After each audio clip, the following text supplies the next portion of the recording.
अस्सलाम वालेकुम दोस्तों, कीअं आहियो? उमेद ठीक हूंदो ऐं वे ख़ैरियत सां हूंदो। ज़हर ज़िंदगी ड्रामे जी किस्त नंबर 98 में छा खैरू रैस गफ़ार ख़ान खे मारण में कामयाब थींदो या न, इहो सभु कुझु टोटल इन वीडियोज़ में तव्हांखे ॿुधाइण वारो आहियां।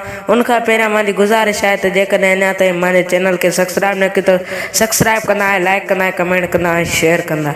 वधीक तव्हांजो टाइम न पिया वठूं, वीडियो खे कयूं था स्टार्ट। छा ओठो पंहिंजी शैतानी चाल में कामयाब थींदो या न? खैरू खान रैस गफ़ार ख़ान जो क़त्ल कराइण में कामयाब थींदो या न? तव्हां दोस्तनि खे ॿुधाईंदो हलां त ओठो पंहिंजी शैतानी चालनि में नाकाम थी वेंदो ऐं खैरू रैस गफ़ार ख़ान खे कुझु न कंदो।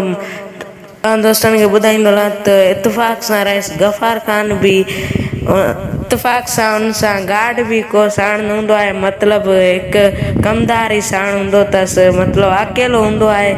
पर उनखे खैरू कुझु बि न कंदो आहे। खैरू खे सोच अची वेंदी आहे ऐं ओठो पंहिंजी चाल में नाकाम थी वेंदो आहे।